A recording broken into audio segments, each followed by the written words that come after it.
July has been Mental Illness Awareness Month, so whether you are having your own mental health challenges or you know someone who needs encouragement, this conversation is for you.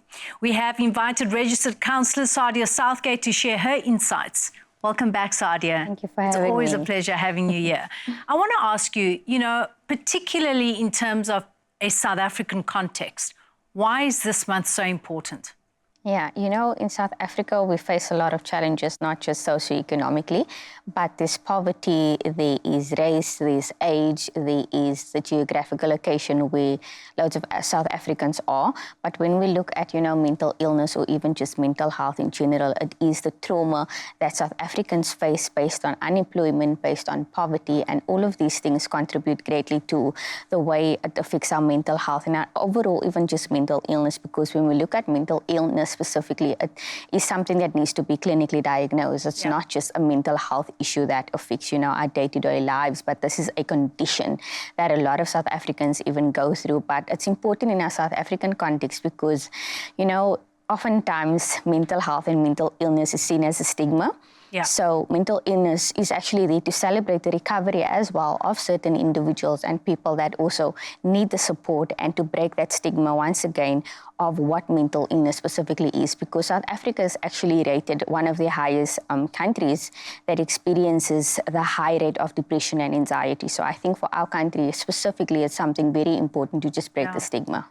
And how do we go about doing that? How do we, demystify, destigmatize mental health and normalize it? Normalize that everyone goes through mental health challenges at some point in their lives. Yes, I think, there's a lot of stresses that we face every single day. It's not a month-to-month or week-to-week challenge, but it's something that it's every day because of the daily hassles. Because if you look at, the unemployment rate and even the poverty, it's all of these things. People are gender-based violence. Yes, there's so much. Exactly, right. and it's all of these things that contribute to having to break the stigma. But when we come to breaking the stigma, it's people being confident in saying that I have an issue.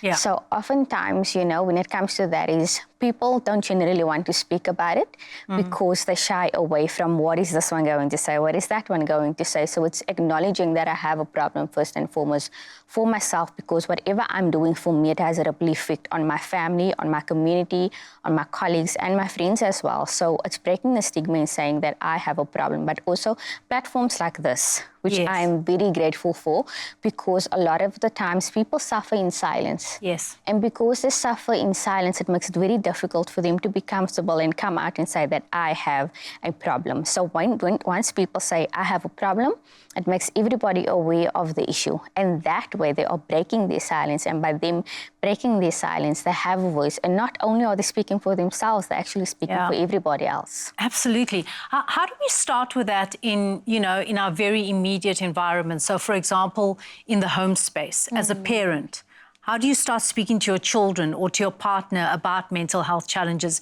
and then taking it a step further in the workplace? How do we begin to normalize not feeling mentally okay? A lot of it has to do with our self-image and how we feel about ourselves, because oftentimes we are more concerned about not just what we're going to say, but how our families are going to react when we actually say something. So we not just suffer in silence, but we really go through life alone, and it becomes really lonely for us as well. And basically it's suffering in isolation. Yes. So in that regard, normalizing it, especially for families, and even, having that open discussion, similar things or simple things of what was your day like today? So kind of introducing the simplistic questions, or like starting talking with about the basics. Your feelings. Yes, like how was your day? What can you do differently? But not also just talking about your feelings, but actually saying, anxiety is something that people go through. So when we speak about anxiety in a home environment or in that setting, it's saying, okay, this is what anxiety is, this is what depression is, this is what trauma is. But not just trauma, it's saying it's anxiety, depression, and these different mental illnesses, but where do you actually feel it in your body? Yeah. Because oftentimes we can maybe note it and see it in someone else if it is quite visible. But again, when it comes to those settings, even in the working environment, it's noticing when your employee has a lack of productivity or a lack of motivation. So I think for employers, it's important to actually be aware of the productivity levels of your employees, because employees themselves, they're not going to come out of Ford because of the fear of what it's actually going to do to their workspace, because then again, it comes down to our South African context. They might be left unemployed.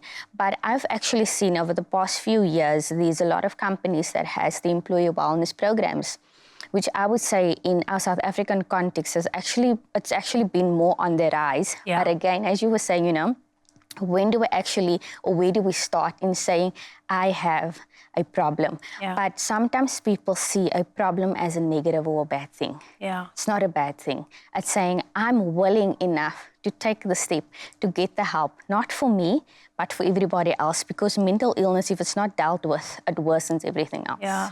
Thank you, Sadia, for your pearls of wisdom. It's always a pleasure having you here. Such a pleasure being here. We hope that you have found value in this conversation and that it serves as an encouragement for you to improve your mental health today. Remember that you are not alone and that you can seek help when needed. After the break, we chat to a celeb couple who take care of their mental health. We'll see you in a bit.